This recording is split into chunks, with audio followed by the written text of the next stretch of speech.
Sejam bem-vindos a mais um vídeo, mais uma live do canal Professor Tricolor. Eu sou o Professor Tricolor e hoje para uma análise de Fluminense, uma análise de mercado com um convidado muito especial, um inscrito do canal, um dos administradores do grupo. Vou deixar ele se apresentar. Seja bem-vindo ao primeiro debate, né? Que eu posso convidar alguém realmente um debate aqui no canal. Te convidar, bem-vindo, Bruno. Olá, meu nome é Bruno Parreiras, também tenho um canal aqui no YouTube, Palpite do Parreiras. Aí eu já conheço o Professor Tricolor há um pouco tempo, conheci ele através da internet, das redes sociais. E eu e ele temos bastante coisas em comuns. Uma é a paixão pelo Fluminense Futebol Clube, a outra é o amor ao futebol. Eu acho que todo mundo que ama um time também tem um amor pelo futebol. E vamos fazer uma análise. A gente não é aqueles caras megamente ficamos antenados, até porque cada um tem suas profissões, temos suas vidas pessoais, mas é aquela coisa, não vou dizer que somos os mega entendedores, mas temos uma boa análise, a gente entende um pouco de mercado, entende um pouco de futebol, e vamos comentar sim. E Nossa mesmo sem experiência.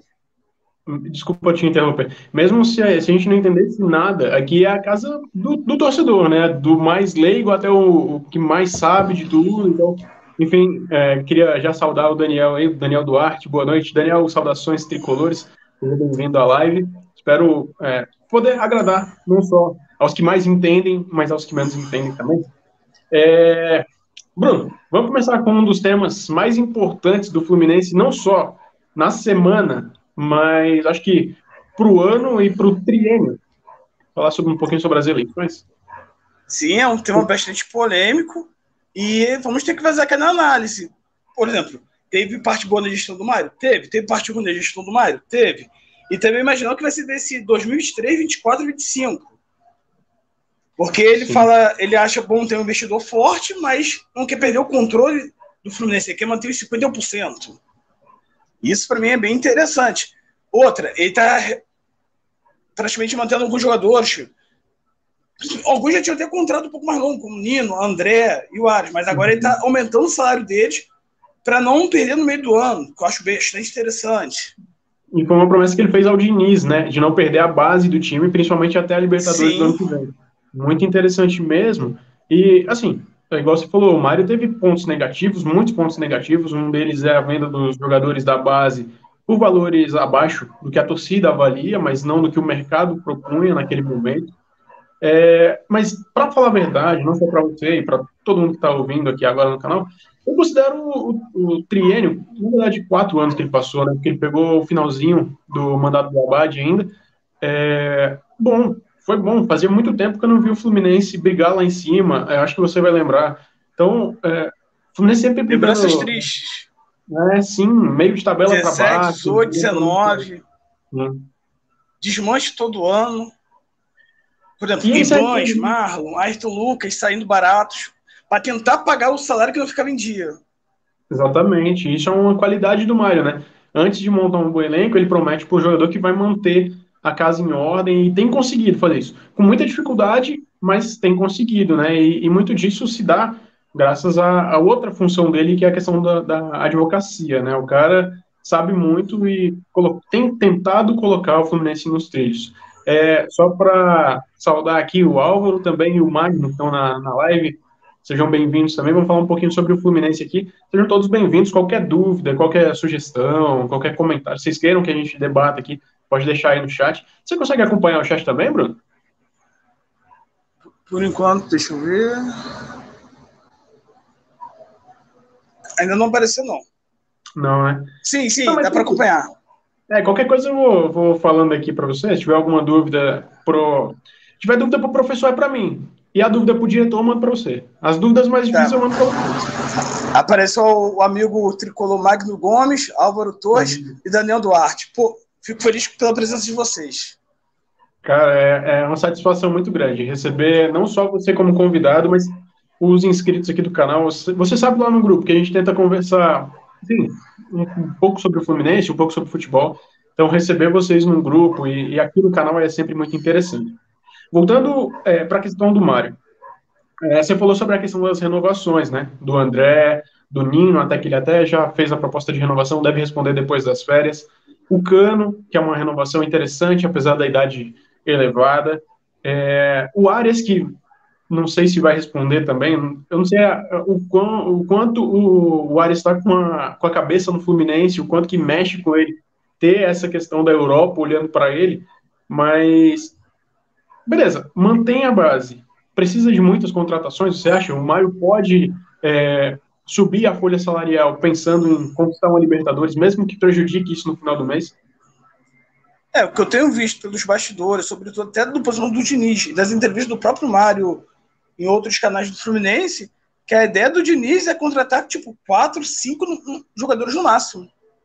Uhum. Eu até acho um pouco, mas talvez na cabeça do Diniz ele possa ter um elenco... Por exemplo, o time do Fluminense no passado tem poucas lesões. Uhum. Se vocês repararam, não me lembro uma lesão grave que tirou alguém. E pensar que da própria base do Fluminense surgem bons jogadores. Exatamente. Talvez esteja puxando isso. Porém, existe uma grande necessidade, que é contratar um lateral esquerdo para vir para ser titular. Essa seria a sua tacada, assim, se você tivesse uma bala para contratar, seria a lateral esquerda? Seria um lateral direito para reserva, um lateral esquerdo titular, um meia, já que o Natão não fica, só vamos ter o Ganso, e com a saída do Matheus Martins. Desde que saiu o Luiz Henrique, nós não temos atacante de velocidade. Inclusive, esse é um dos temas que eu quero propor aqui na live. Só uma pergunta aqui do Álvaro Torres.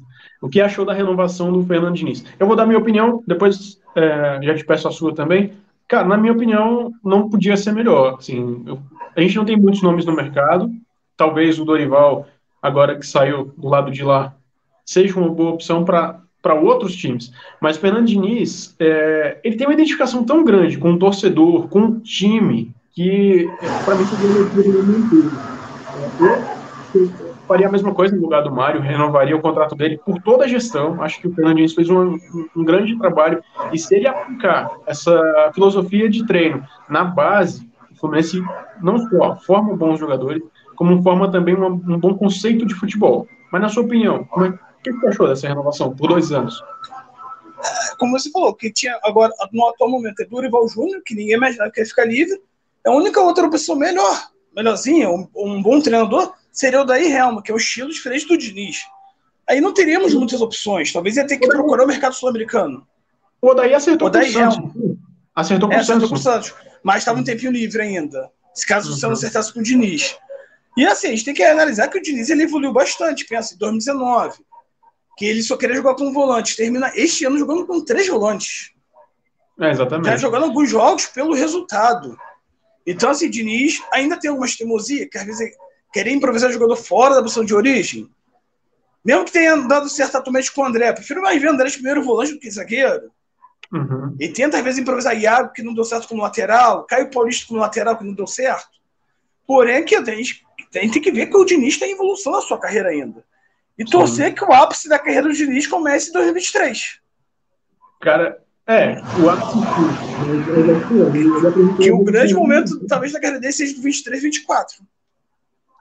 Na verdade, assim, eu acho o Fernando Diniz, ele tem, como você falou, né, ele tem demonstrado uma evolução muito grande no passar do tempo, né, desde quando ele saiu do Fluminense. Ele não fez um grande trabalho, eu considero o do São Paulo um bom trabalho, porque o time do São Paulo não era bom, e ele conseguiu não só liderar o campeonato por um bom tempo, mas se manter na parte de cima, mesmo tendo ficado sem o título, fez um bom trabalho. Claro, o campeão, cara, a gente só ganha um. Infelizmente, o que vai ser lembrado é só o campeão. Mas o trabalho do Fernando Diniz no São Paulo foi relativamente bom. No Santos já não foi lá essas coisas, e no Vasco menos ainda. Na verdade, eu acho que quando ele aceitou o Vasco, foi o único passo errado que ele deu na carreira. Assim, assumir um time tão mal organizado, tão mal gerido como o Vasco estava, foi um tiro no pé para ele. Concordo contigo. E sempre está falando coisa do São Paulo. No São Paulo, o problema dele não foi o esquema tático, foi que ele perde o elenco naquela situação que ele teve com o Tietchan, quando chamou de perninha, aquilo repercute mal. Meio que ali que ele perde o elenco. Ali, depois ele perde para o Inter de 5-1, quando o São Paulo era líder. Perde para o Botafogo já rebaixado. E tem uma sequência ruim a partir daquele momento. Até ele ser demitido.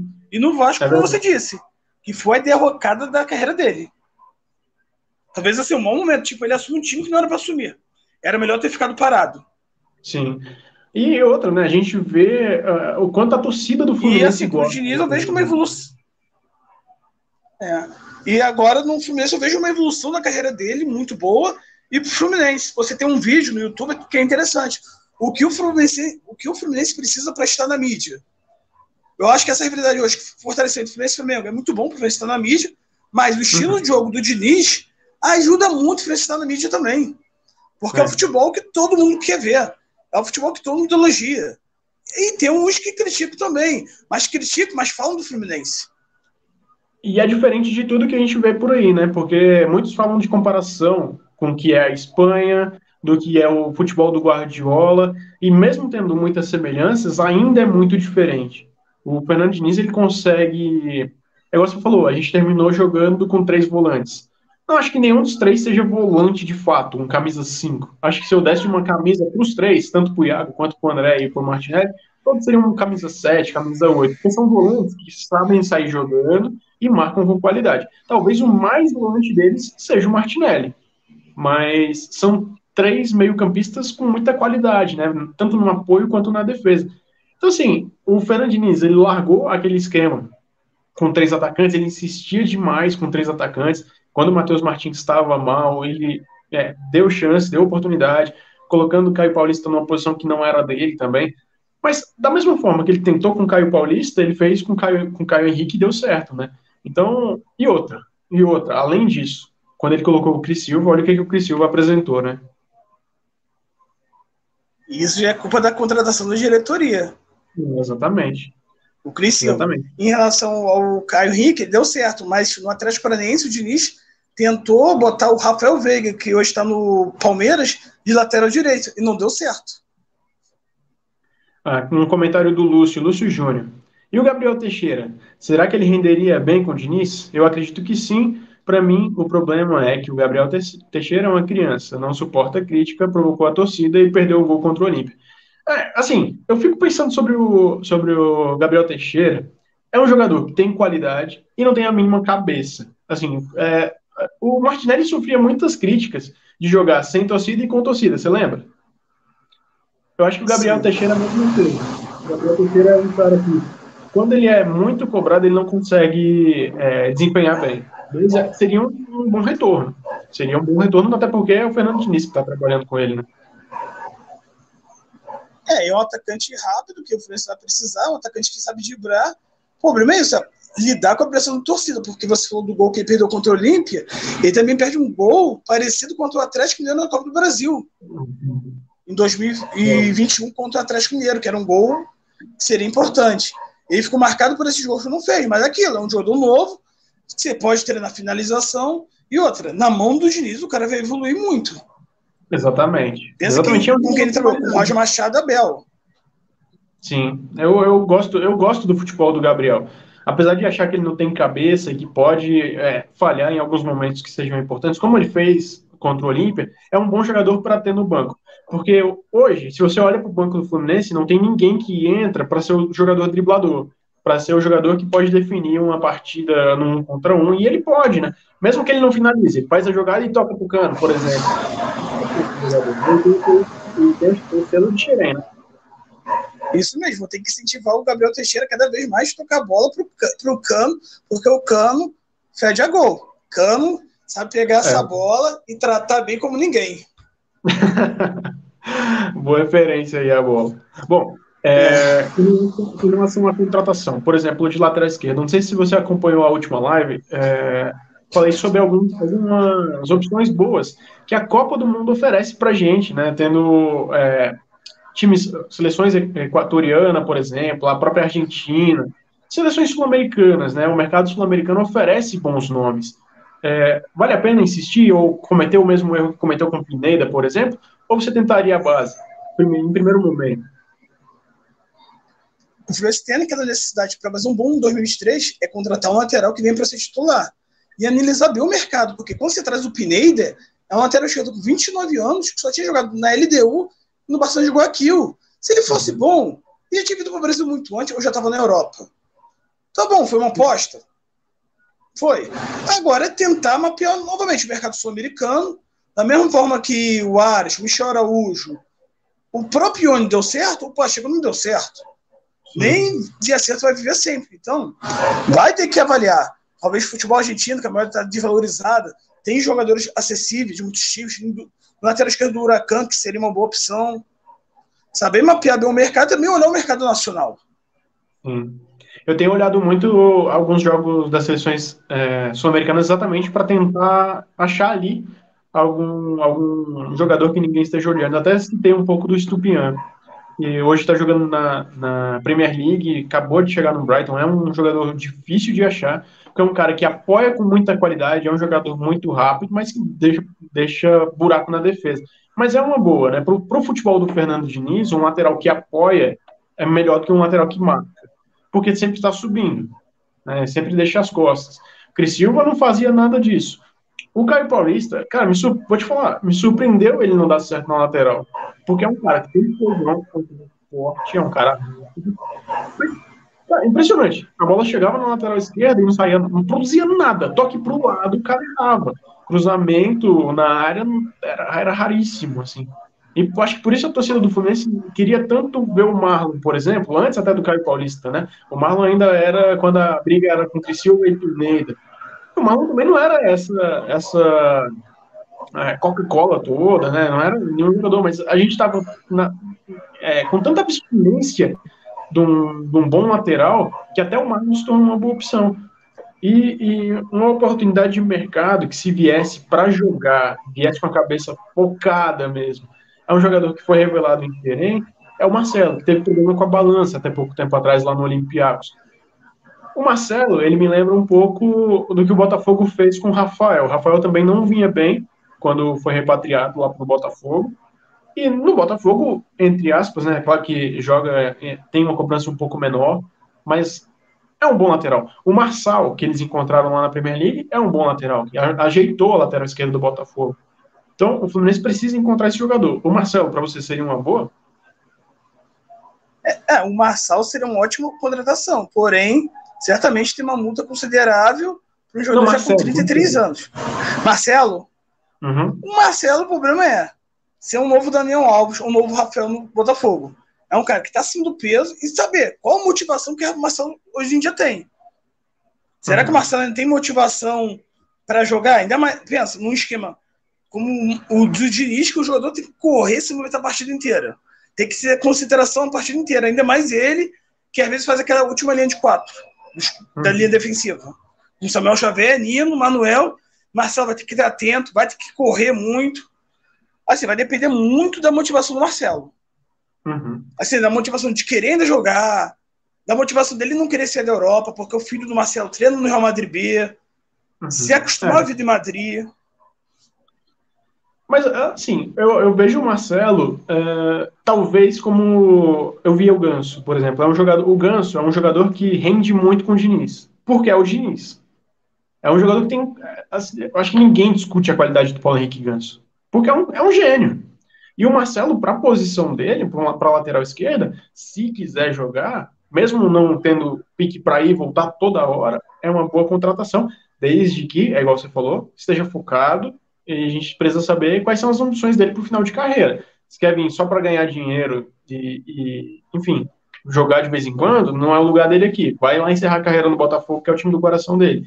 Mas é uma boa oportunidade de mercado. Agora que está saindo do Olympiacos, se quiser reduzir um pouquinho o salário, ele já falou que queria jogar no Fluminense antes de encerrar a carreira, talvez seja agora o momento, né? E seria uma boa contratação no que diz respeito ao que o Mário fez com o Fred, de trazer um ídolo da torcida, por exemplo, um craque, Tirem, enfim. Tá certo que o Marcelo tá fora do peso, mas se quiser jogar, joga. Eu acho que ele joga e joga muito ainda no futebol brasileiro. É isso mesmo. Acho que ainda tem qualidade. E sem contar que Marcelo, no próprio Real Madrid, já jogou várias partidas como meia. Pensa, uma partida que o Ganso não pudesse jogar e podia jogar como meia. O grande problema é saber qual é a motivação dele ainda de jogar. Ele tem que pensar, ele já joga na divisão de base, começou na divisão de base do Fluminense muito novo. E às vezes, para ele, futebol já pode estar saturado. Tem essa, é verdade. Jogou vários anos no Real Madrid, quis permanecer na Europa lá no Olympiacos para tentar jogar a Champions League de novo, não conseguiu jogar a Champions League esse ano. E a gente vê a notícia de que está fora do peso. Então, assim, a carreira do Marcelo tá se encaminhando para um lado que eu não queria ver. De verdade, eu esperava vê-lo ano que vem, talvez junto com o Thiago Silva. Claro que tudo vai depender do Thiago Silva na Copa, ou o que o Chelsea vai apresentar até, sei lá, o final do ano, enfim. Mas uma contratação de impacto, assim, sabe? Um cara para a torcida ir buscar no aeroporto, por exemplo. Como os caras de lá fizeram com o Everton Ribeiro, fizeram com o Diego. Sabe? Um jogador que vendesse camisa. O próprio Ganso, quando chegou no Fluminense, a torcida foi no aeroporto receber Ganso. E o Marcelo seria um marketing muito bom pro Fluminense. O Lúcio está aqui Só que comentando.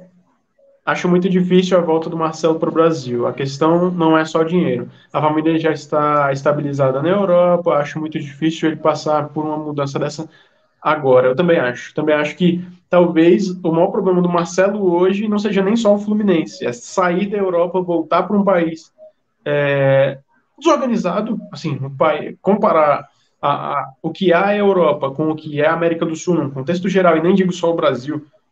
Você sair de um país com segurança. Vide o exemplo do William. Claro que o William saiu do Corinthians. Falou tudo isso, que foi um ótimo exemplo. É o mesmo, entra no mesmo critério, né?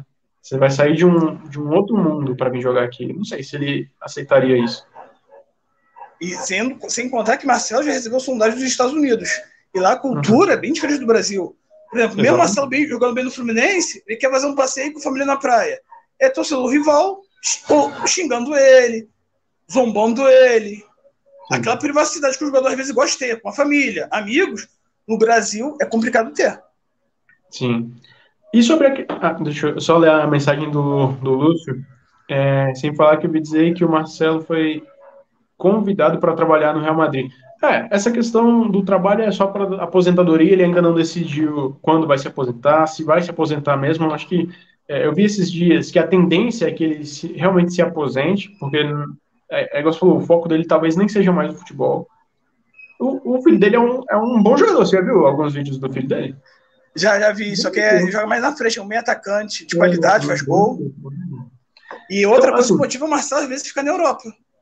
A família dele mora na Europa, mais ou menos, tipo, o tio dele foi morar na Europa, amigos pessoais foram morar na Europa. Então, para Marcelo, Madrid é mais casa do que o Rio de Janeiro. Então, vamos falar agora. Vou te fazer uma pergunta difícil. Você é o presidente do Fluminense. Tem dinheiro para uma contratação de impacto mesmo. Claro que olhando, logicamente, você não vai falar Cristiano Ronaldo, por exemplo, porque não tem como pagar um jogador desse, mas se você pudesse contratar um jogador para ser esse cara, o cara da torcida, sabe? O cara que vai ser empurrado pela torcida, quem você traria? Eu contrataria muito menos pensando no nível, assim, na impacto para a torcida, mas pela necessidade que tivemos nessa última temporada. Seriam duas opções, mas a primeira seria Luan Cândido do Red Bull Bragantino, que para mim fez um ótimo campeonato brasileiro e faz gols como lateral esquerdo e cobra pênalti. A gente tem que pensar que o Fluminense tem uma carência de batedores de pênalti, visto a decisão contra o Olímpia. É verdade. E outra, nosso atacante, nosso artilheiro não bate pênalti, né? Se o Cano batesse pênalti, ele faria 60 gols na temporada, né? Porque já fez mais de 30 no brasileiro. Sim, com certeza. E é uma boa análise, sabia? Essa questão do pênalti a gente não pensa muito, mas Copa do Brasil, Libertadores, muitos gols acabam sendo decididos lá, né? Nos pênaltis mesmo. E acabou o critério de gol na casa do adversário. Exato. Ricardo, o Ricardo falou sobre a questão do Pedro Raul. Até estava pensando na questão do Pedro Raul. Mas você acha que valeria a pena você entrar num leilão com um jogador que está sendo visado no mercado, tendo Cano e tendo Alan, e ainda podendo, talvez, colocar o William ali? Em relação ao Pedro Raul, um jogador de ótima qualidade. Por exemplo, eu fui no jogo Fluminense Goiás. Você vê um atacante grande, alto, mas que tem uma mobilidade, uma boa velocidade para quem é da área. O problema é o salário dele para ele vir ser reserva do Cano. Dá uma partida ou outra jogar junto? Dá. Mas a maioria da partida, a tendência é que o Pedro Raul fique no banco pro Cano. Hein? Pensa, quanto vamos pagar de salário pro Pedro Raul ficar no banco? Sem contar que o Cano ele tem poucas lesões na carreira. Eu ia falar sobre isso agora, assim, o Cano, além de tudo, além de ser um artilheiro, ainda não se machuca, então a gente de fato ia gastar muito dinheiro com reserva, não tem jeito. Ah, mas o Cano pode não fazer a próxima temporada tão boa quanto essa, mas e se fizer? E se fizer, como é que você faz para manter um jogador tão caro no banco de reserva? Esse ano a gente já tem um jogador caro na reserva, que é o Felipe Melo. É um jogador caro. Que tá William. no... O William é o outro exemplo de jogador caro que está no banco. Então, sim, é muito difícil. Trazer Pedro Raul, na minha modesta opinião, eu guardaria dinheiro e tentaria contratar um ponta com um pouquinho mais, sabe? Talvez um Lucas Moura, que tem contrato se encerrando lá no Tottenham em 2024, ganha cerca de 2 milhões de Ui, que reais. salário violento. É violento, mas ele não viria para o Brasil para ganhar isso tudo, né? Talvez reduzindo pela metade. Ele já demonstrou vontade de voltar para o Brasil, talvez para o São Paulo, enfim. Mas é um jogador de ponta literalmente, no sentido de ser um bom jogador, e da ponta direita, que é onde está a nossa maior carência. É um jogador que já jogou muito tempo na Europa, jogou na seleção, é um jogador que eu pelo menos tentaria conversar. Talvez, dependendo do jogador, ou dependendo das condições do clube, não vai trazer. Mas só o fato de você entrar para disputar essas grandes contratações já mostra que o Fluminense está em outro patamar dentro do mercado, dentro do futebol brasileiro. Né?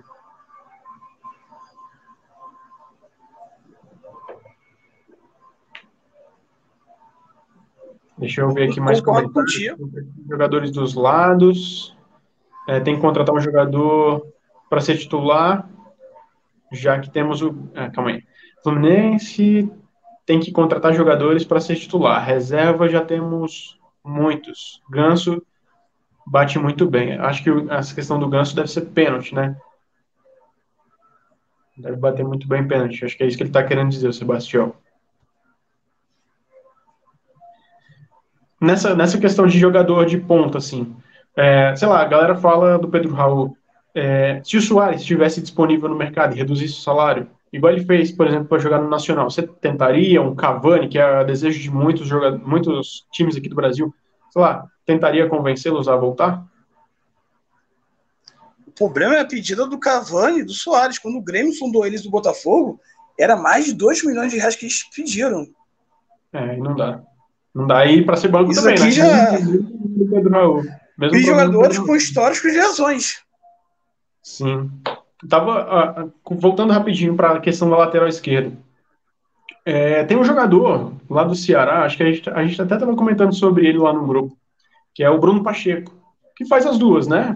Ele faz as duas, não sei se faz as duas com vontade, ele joga muito tempo na lateral esquerda do Ceará. E, na minha opinião, é muito parecido com o que a gente tem na direita, que é o Samuel Xavier. Eu acho que o Bruno Pacheco, nas mãos do Diniz, pode ser um bom nome para nossa lateral. E é um jogador barato, já que o Ceará caiu para a Série B, né? Seria uma opção viável. Aí tem que ver como que seria a negociação, porque tem que ver por quanto será liberaria o jogador, se liberaria por empréstimo com opção de compra. E uma análise, até falando do próprio Mário, essa coisa que o Mário vai ter que aprender a fazer, tipo, contratar jogador, mas deixar uma opção de compra fixada. Sim. Mas não foi isso que aconteceu com o Natan, só que o problema do Natan é que o valor é muito alto, né? O problema do Natan é que, se não me engano, são 5 milhões. 5 milhões, né? 5 milhões de. Aí você fala, 5 milhões de reais? Não. 5 milhões de euros, aí não dá. Não dá pra pagar isso. Mesmo problema, né? Outro que estava no banco de reservas ganhando um salário. Concordo com o Sebastião. Mendonça é um excelente jogador para ponta. Também está no mesmo Ótimo nível jogador. tá no mesmo nível do Pacheco, né? Um time que acabou de cair para a Série B. O problema do Mendonça é que eu vi no canal do Nicola, se eu não me engano, que ele tá em vias de acertar com o Palmeiras. E aí a gente não tem bala para concorrer ou competir com o Palmeiras em termos de contratação, né? Isso concordo contigo, porque é onde a questão também é, se o Mendonça seria titular no Palmeiras ou seria mais ou menos o caso do Rafael Navarro. Foi e fica mais no banco do que joga. No Fluminense, por mais que o Mendonça não fosse titular absoluto, seria um jogador que entraria muito no segundo tempo. Sim. Não, e dependendo o Mendonça para a carreira dele seria uma boa. Dependendo do esquema do Fernando Diniz, ele seria titular absoluto. Se ele jogasse na 4-3-3, ele iniciaria o ano como titular absoluto.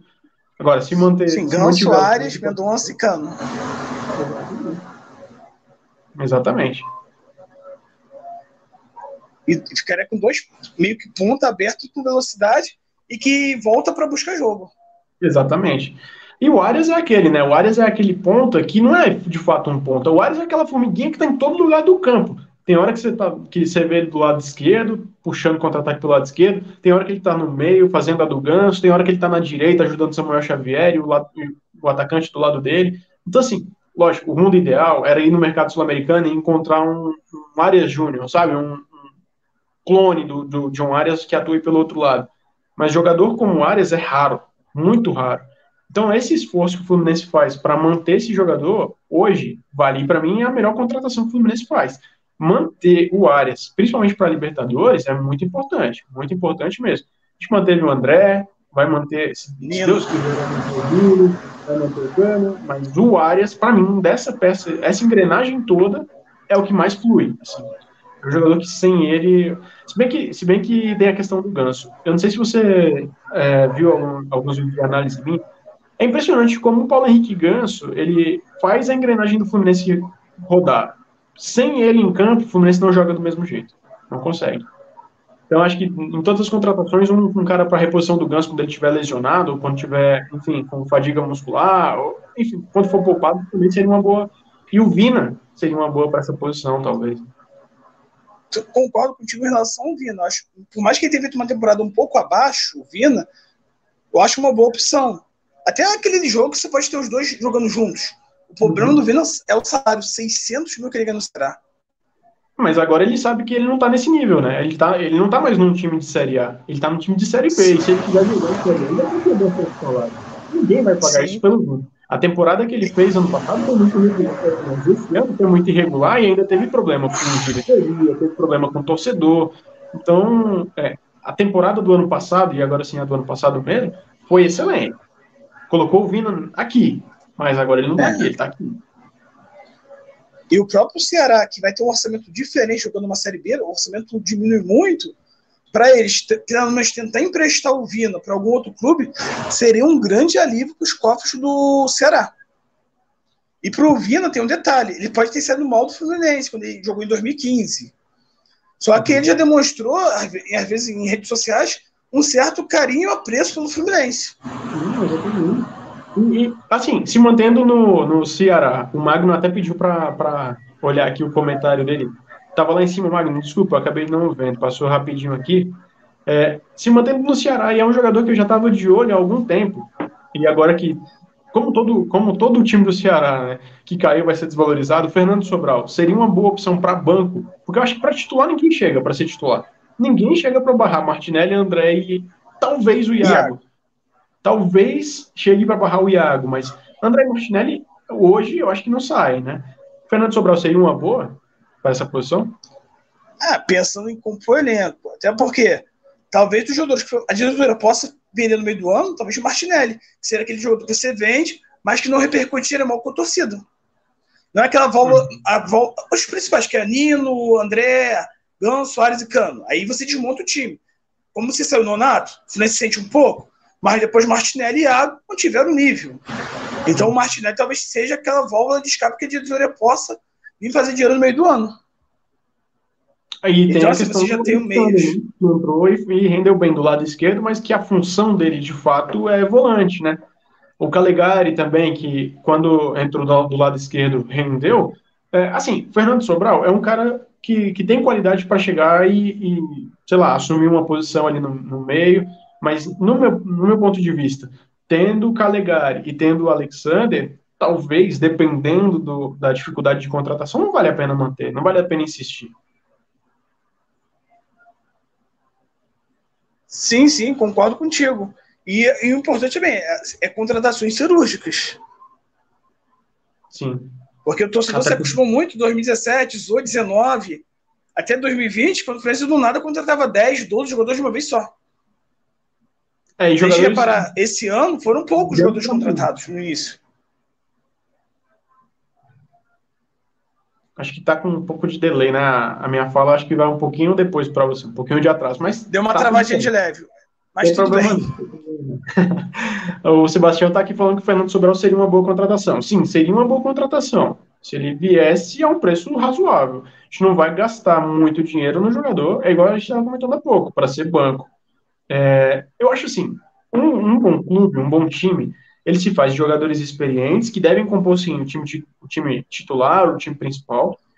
Alguns jogadores experientes que não gastam tanto da folha no banco de reservas, mas principalmente a base. Até porque aí você valoriza a base de Xerém, que é a melhor do Brasil, né? A base, claro, comparada junto com a do Santos, talvez, é a que mais revela, é uma das melhores bases do mundo, eu acho. Então, você acaba não desestimulando o jogador da base, contratando um cara que talvez seja até pior do que ele para ficar no banco, ocupando uma vaga.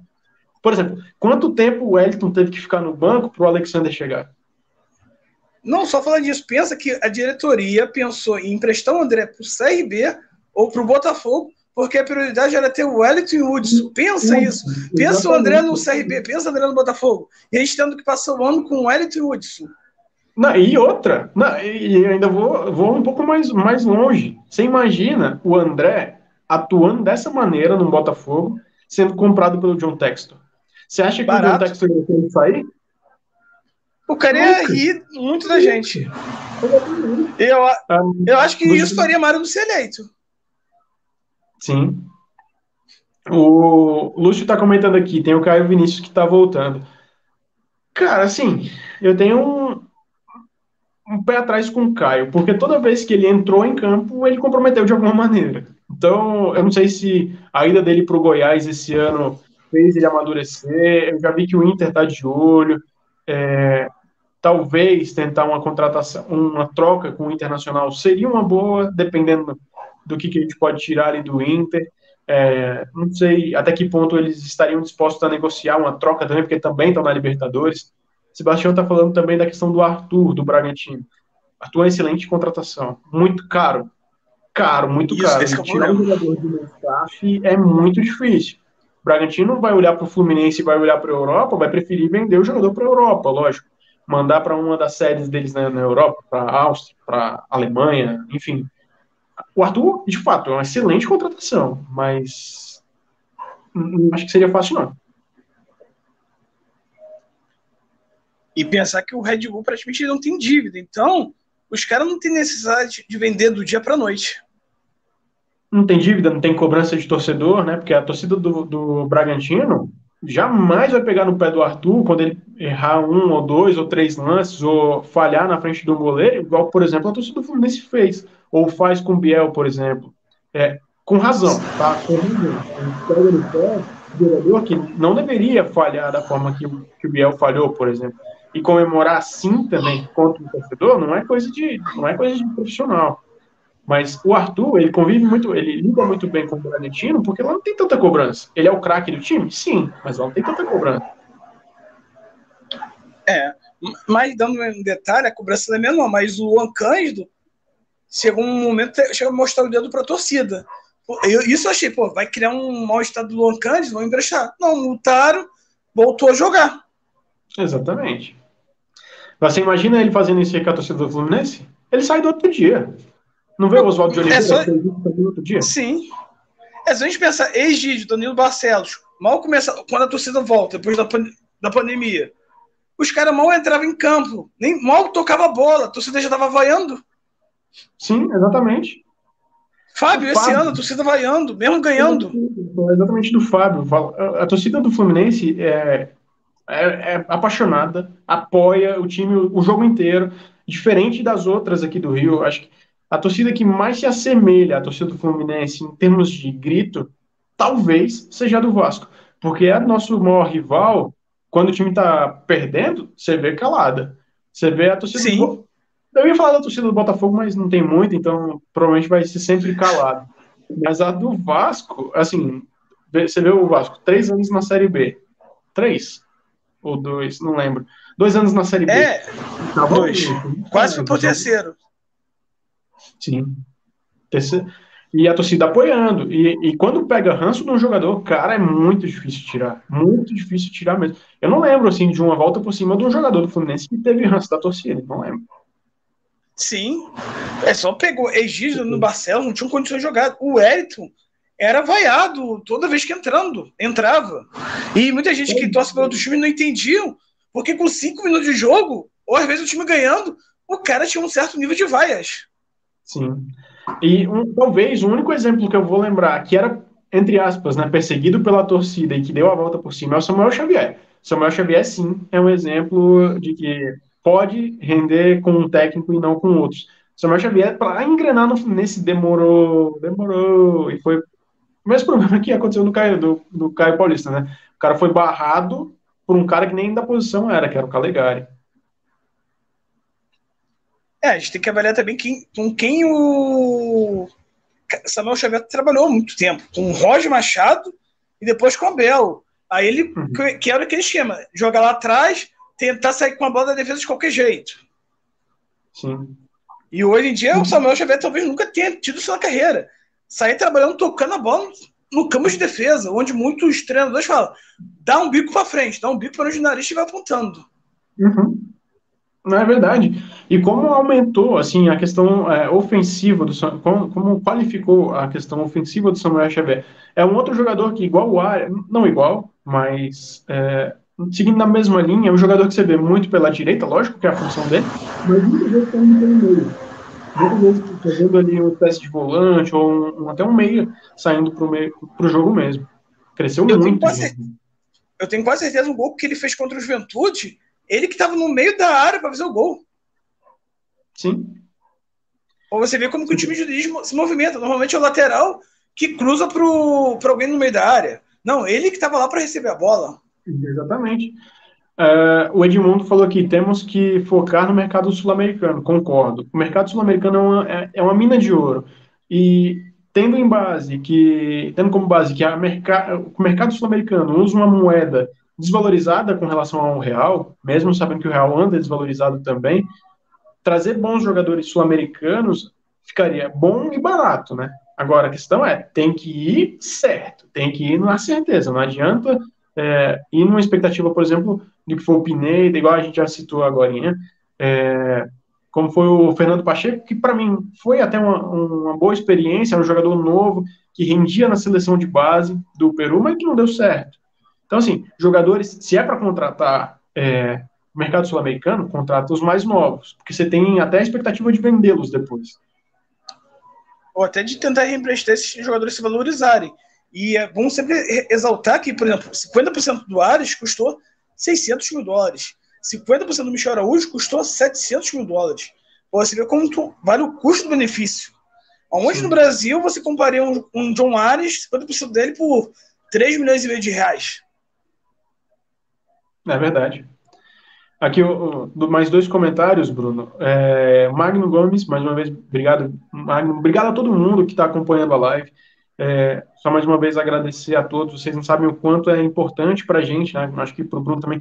Inclusive, Bruno, quiser fazer um mexendo no seu canal mais uma vez aí para a galera que está assistindo, a gente sabe que a audiência ela é rotativa, né? Então, se você quiser falar um pouquinho sobre o seu canal também, o que você faz lá, fica à vontade, a casa é sua, assim como a casa de vocês que estão comentando. Só para engatar junto aí ao seu comentário sobre o seu canal, o Magno está perguntando, e o JK?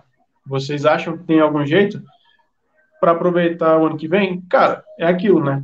A gente tem o Cano, a gente tem o Alan, e podia ser o JK, podia ser o John. O que eu ia falar do John Kennedy, do JK, você é de Brasília. Eu ia até mencionar um termo, que o cara estava numa favela em Itaboraí, num dia que ele foi pego com um amigo dele no carro sem carteira. Outra vez foi pego com maconha dentro do carro. Sem contar os problemas extracampo que tem tido. Chega atrasado em treino, falta alguém da diretoria conversar com a família dele e falar, o que vocês querem da vida do John Kennedy? É um jogador que tem talento? Tem. Mas ele tem que pensar, o extracampo pode atrapalhar a carreira dele. Sim, e é um cara com muito talento, né? Ele me lembra muito o que foi o Michael, também do Fluminense, atacante, com muito potencial, mas que perdeu a carreira por conta disso também. Os mesmos problemas. O Jobson, que tinha um talento extraordinário lá no Botafogo e que se perdeu também nesse mesmo caminho. Então, assim, o John é um cara que, para mim, seria titular no Fluminense. Ele seria titular no Fluminense, jogando pela ponta ou jogando como segundo atacante ali atrás do Cano.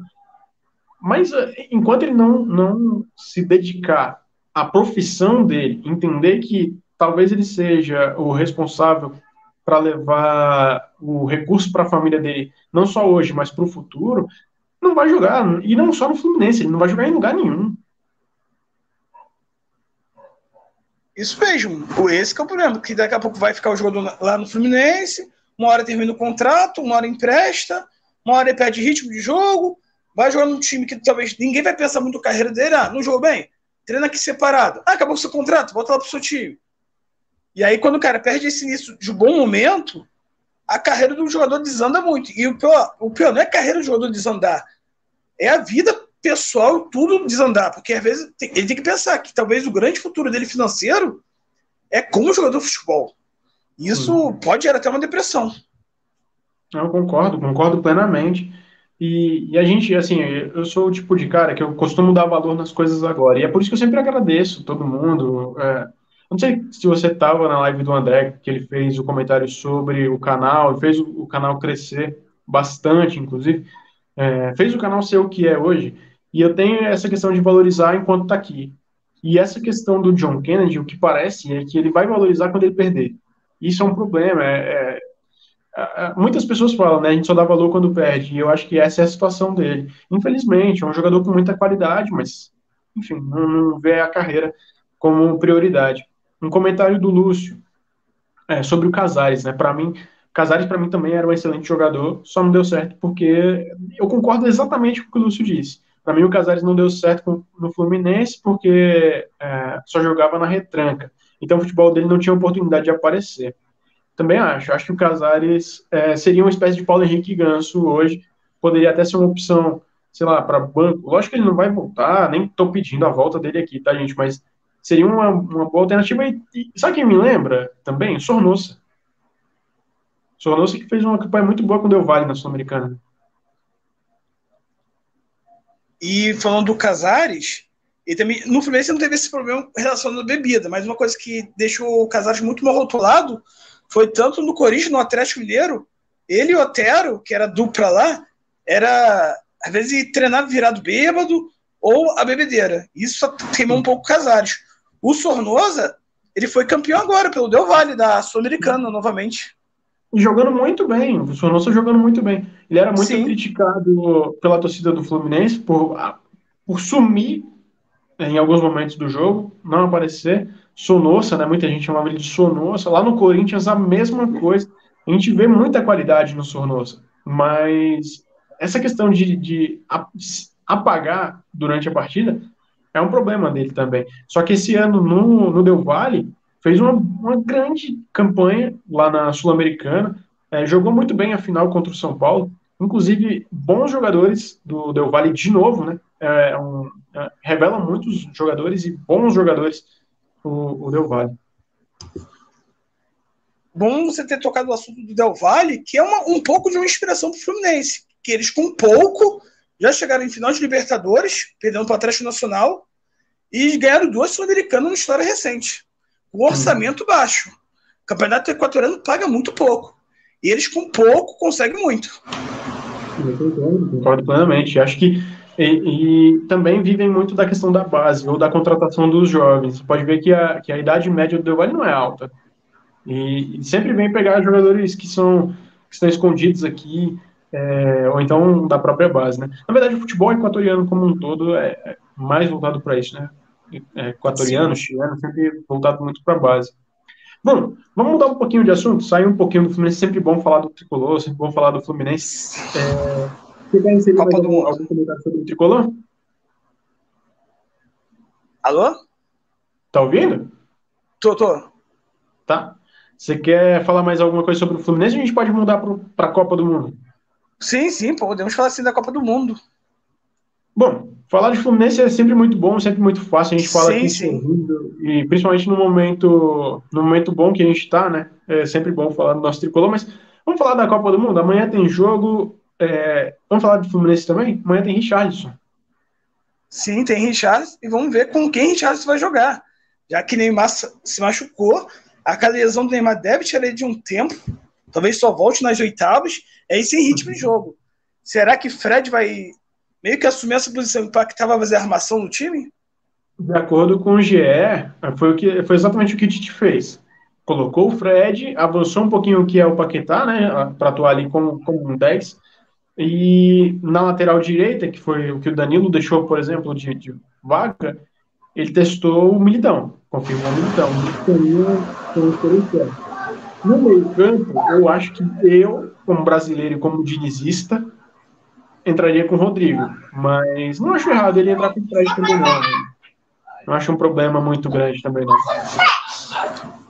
A tendência que eu vejo, que ele até usou isso em alguns amistosos antes, de jogar com alguns jogadores tipo Casimiro, Fred, Paquetá na armação, vai abrir Vinícius pela ponta esquerda, como uma esquerda, que se movimenta igual o Arias, com o seu nível de futebol diferente. Pelo outro lado mesmo, Rafinha, e centralizado o Richarlison.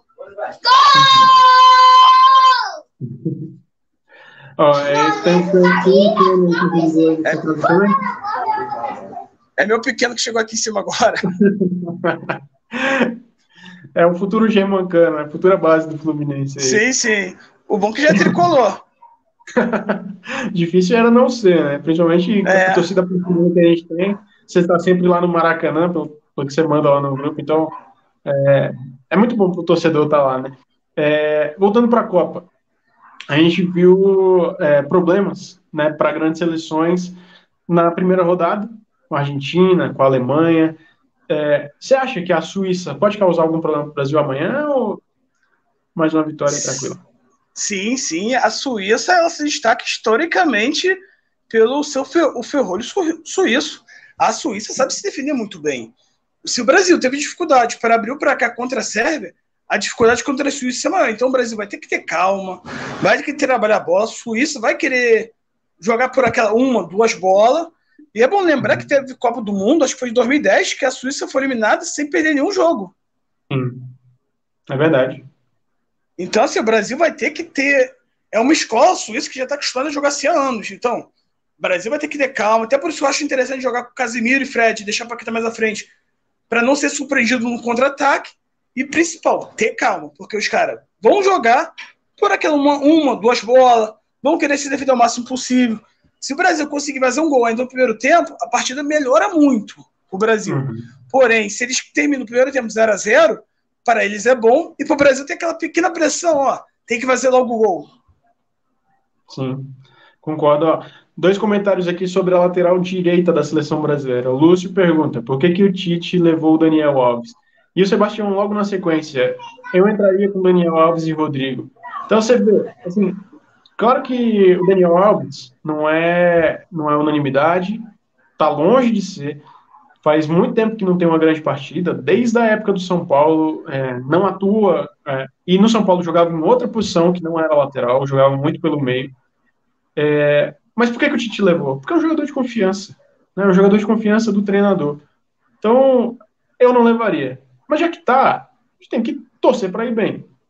Eu não entraria com o Daniel Alves amanhã, ou não entraria com o Daniel Alves na Copa. Eu acho que o Daniel Alves é um excelente jogador de grupo, como o Felipe Melo é, por exemplo, no Fluminense. É um ótimo jogador para ter no elenco, mas não para jogar.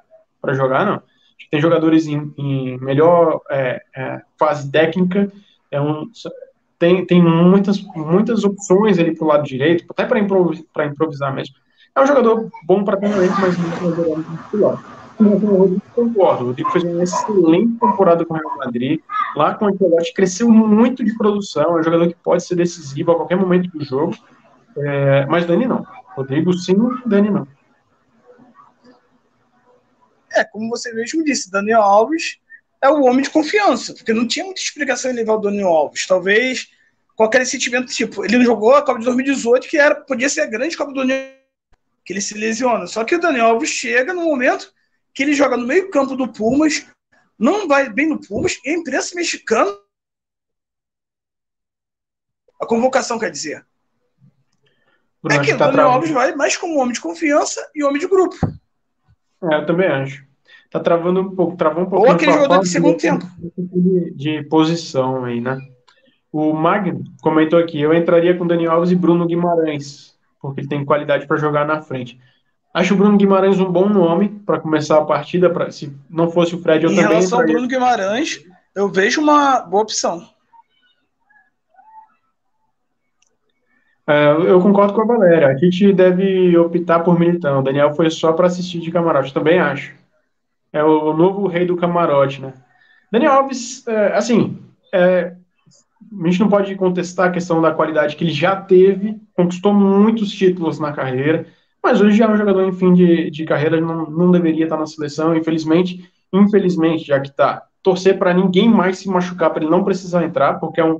Lembra na Copa de 2010, quando todo mundo falava que quando a gente precisasse do Felipe Melo ele seria expulso, e foi exatamente o que aconteceu?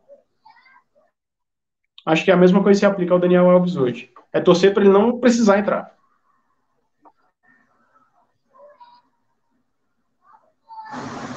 Alô, alô?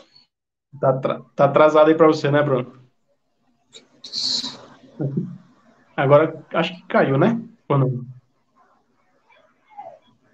Oi, oi. Tá ouvindo? Tá ouvindo? Boa tarde. Agora recuperei o áudio. Tá ouvindo bem? Bom. Bruno caiu, gente. Assim, só pra gente encerrar a live de hoje, já que o Bruno caiu, não sei se vai dar tempo dele voltar, mas com relação à seleção brasileira, acho que de o jogo de amanhã tem tudo para ser mais tranquilo do que foi contra a Sérvia, apesar da Suíça ser um time muito defensivo, né, ser taxado como uma boa seleção para se defender. Mas eu acho que amanhã, se vocês quiserem anotar meu palpite, 2-0 para o Brasil. Acho que a gente tem tudo para conseguir a classificação já amanhã. Né? Um jogo difícil, mas o Brasil passa. O adversário mais difícil do grupo, na minha opinião, era a Sérvia e a gente conseguiu jogar relativamente bem, sobretudo no segundo tempo. O Fluminense, aliás, Fluminense, perdão. Tô acostumado a ver aquele emblema ali atrás que é fácil falar de Fluminense, né? Sobre a questão do Brasil, acho que a gente passa amanhã já. E outra, né? Valéria, a gente vê o bolão amanhã. Amanhã eu mando lá no grupo sobre a questão do bolão. Vai perder de novo. Vai perder, vai perder de novo. Se eu ganhar, igual o primeiro jogo, tá tudo certo, né? Bom, sobre as decepções da Copa, deixa eu ver se eu consigo colocar o Bruno aqui mais uma vez para ele conseguir. Deixa eu ver aqui. Bruno, tá ouvindo? Tô, agora voltamos. Ou voltei. Eu vou falando aqui que meu palpite para amanhã, mesmo sendo esse ferrolho que você até citou, 2-0 para o Brasil de novo, mais um gol do Richarlison para manter a tradição do Fluminense lá na Copa. É um cara que merece, né? O Richarlison tem. Eu não sei se você tem essa mesma percepção, mas o Richarlison ele tem a cara do torcedor brasileiro. E se o Richarlison fizer um gol, vai ser muito bom para a carreira dele em Copas do Mundo. Sim. É um jogador que tem a cara do povo brasileiro, né? É humilde, é um cara que ajuda o próximo, tem as suas participações de jogo, enfim. Talvez seja dessa seleção brasileira o que melhor representa o povo. Né? Assim, em relação ao Richarlison, tudo que você veio falar e concordo, ele tem muito, ele doa 10% do seu salário para várias instituições de caridade, tem um projeto social no Espírito Santo, onde ele passou sua infância, e para o Richarlison ter feito logo 2 gols no início, é bom que tira aquela pressão da mídia brasileira que tinha, de botar Pedro, botar Gabriel Jesus no lugar do Richarlison, porque o Richarlison sai, ele só jogou no Fluminense do Brasil, e não fica tanto tempo, então muita gente não conhecia o Richarlison ainda. Na verdade, ele jogou, eu acho que antes dele entrar no Fluminense, antes dele jogar no América Fluminense, Mineiro. ele jogou uma temporada no América Mineiro, né? E ainda chegou a jogar no profissional do América Mineiro. Jogou pouco tempo, mas jogou. E muita gente até pergunta, de fato, ele é do América Mineiro, foi revelado lá. Mas ele saiu daqui e foi visto pelo mundo atuando com essa camisa. Então, é por isso que ele é tão querido pela torcida do Fluminense, porque é um jogador que dentro de campo se doava, fazia seus gols lá e sempre vestia a camisa do Fluminense com muita fidalguia. Né? cara que tem muita falta, tem um elenco, um cara que se doa, enfim, que joga em toda a bola e que representa bem nossa torcida também. Bruno, vamos finalizar a live, só para a gente finalizar falando um pouquinho sobre o jogo de hoje, tá? O jogo de hoje entre Espanha e Alemanha. A Espanha tinha tudo para... Saudações tricolores, Douglas. A Espanha tinha tudo para eliminar entre aspas, né, a Alemanha da Copa hoje. Não ia acontecer porque o Japão conseguiu tropeçar, não conseguiu perder inacreditavelmente para a Costa Rica. Enfim, mas o jogo chegou a assistir? Espanha e Alemanha? Sim, foi. Esse jogo eu vi. Tava vendo hoje à tarde, sim.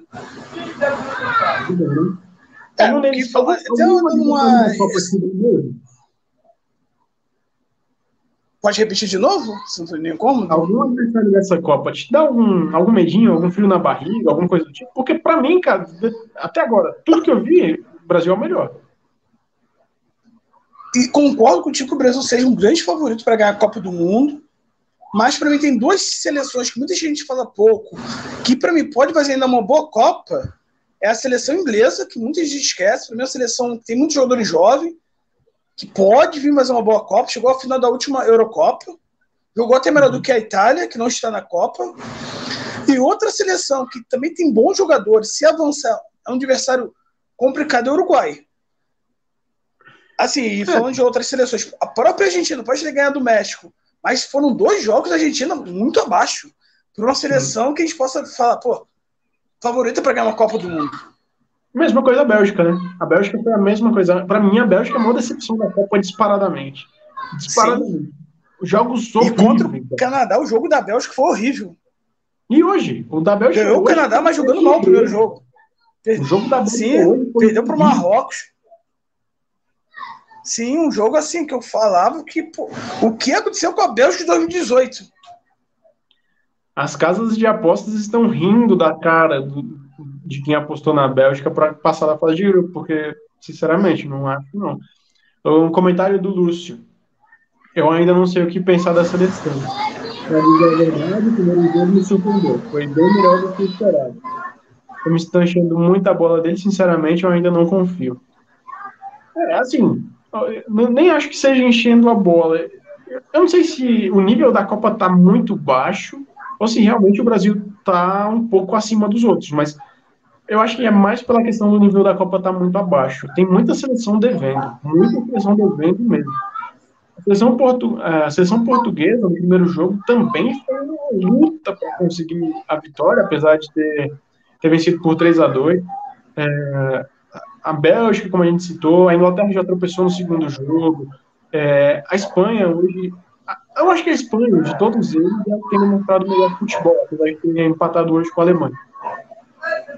A Alemanha tropeçou, a Argentina tropeçou, o Uruguai também. Então, assim, o nível técnico da Copa do Mundo tá baixo. E você imagina que vai aumentar o número ainda.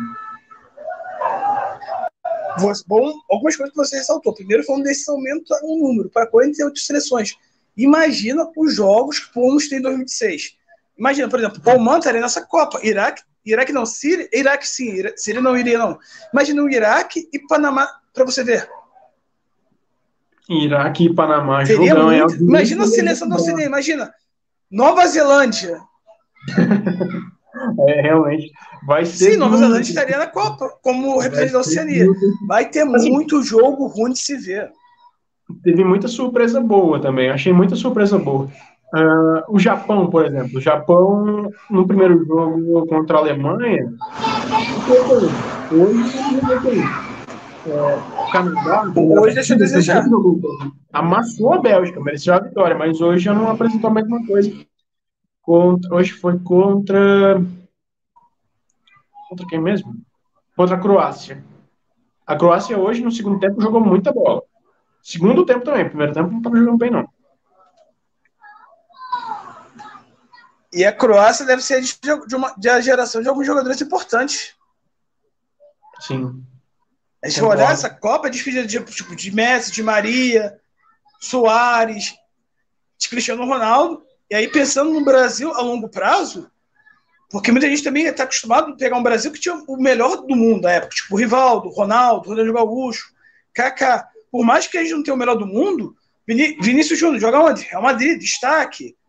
Tô falando, Rodrigo, joga onde? O Real Madrid, destaque. Se a gente olha, o Antony foi pro Manchester United, caro. Rafinha tá no Barcelona. O próprio Richarlison que tá no Tottenham. Tem qualidade. Gabriel Jesus tá no Arsenal, tem outros times sondando, tem qualidade. O próprio Pedro tem qualidade.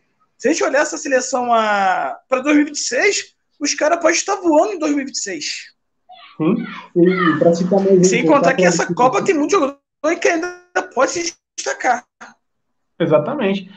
E até trazendo um pouquinho para o Fluminense também, eu estava até comentando hoje sobre o Luiz Henrique, cara. É um jogador que tá no Betis, mas não vai ficar muito tempo no Betis, não. Você pode ter certeza que o Luiz Henrique vai sair dali. Vai jogar e é um jogador que tem sim perspectiva de chegar numa seleção brasileira. Mãe, sabe que eu vi o quê? Sim! Você viu? O quê? Sim! Não, tudo bem. Mas falando sobre o jogo do Luiz Henrique, certamente é um cara que pode estar na próxima Copa. Como o André, acho que não vão ser convocados. Mas sobre o Luiz Henrique, uma coisa que eu venho falar, imagina por quanto o Luiz Henrique deve sair do Betis. Eu acho que o Fluminense tem 15% dele, 15 ou 20%, tenho quase certeza que é 15%, e pode virar um lucro. Sim, o bolso do Fluminense agradece. Eu estava vendo, ele saiu por 9, né? Saiu por 9 milhões e pode se transformar numa venda de 30. Então você imagina, né? Triplicar esse valor. 15% e 5% do formador. Exatamente. O que eu vi são 100 milhões de reais que o Napoli vai oferecer, né? Não formalizou, mas a tendência é que formalize uma proposta. E o Luiz Henrique é um jogador de muito talento, né? Na seleção brasileira não tem igual, mas enfim. Tem, a seleção brasileira tem muito talento. Sim, a seleção brasileira tem bons jogadores, e aquela coisa, na Europa o jogador tem que ser muito mais tático do que só habilidade. E aí eu acho que o Luiz Henrique pode conciliar os dois. Exato, eu concordo plenamente. Bruno, cara, vamos encerrar. Muito obrigado, de verdade, de coração, por ter participado da aula. Um prazerzão receber você. Sinta-se convidado para as próximas, caso você queira conversar sobre Copa, falar sobre Fluminense. Já é de casa, já é um moderador lá do grupo, já é um administrador lá do grupo. Só para encerrar e para gente concordar com o Magno, Inglaterra e Espanha são os melhores, tirando o Brasil. Concordo com ele. Inglaterra e Espanha hoje são os melhores. Muito obrigado mais uma vez por ter aceitado participar aqui comigo. Prazer. Um abraço pro Minicano fazendo gol e a doidada atrás de você. Um abraço para todo mundo.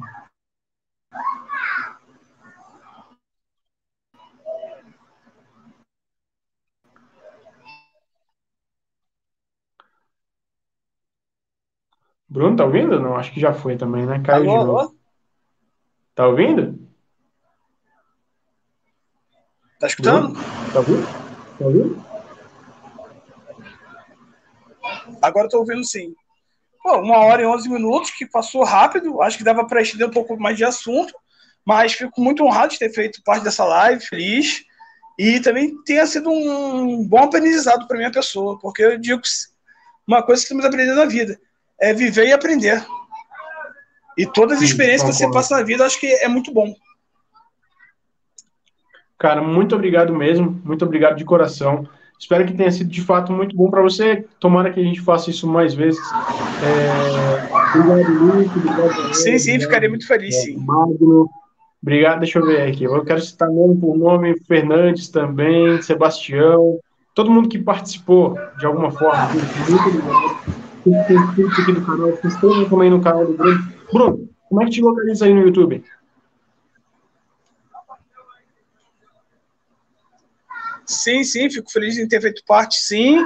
Dizer também, mais ainda das pessoas que nos acompanharam, que mandaram mensagem, que somaram nessa live. Espero, sim, poder fazer outras lives contigo sobre quem vai estar nas oitavas de finais. Será que uma Alemanha e a Argentina podem estar de fora de umas oitavas? Seria interessante também para um próximo assunto. E também de algumas notícias que devem vir no Fluminense em breve. dar algumas Tomara. contratações pontuais que o Fluminense precisa. E desde já, para todos, já um ótimo domingo, uma ótima semana.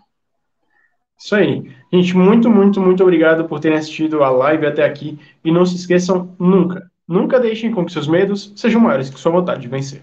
Tamo junto, até o próximo vídeo ou live e vamos nessa.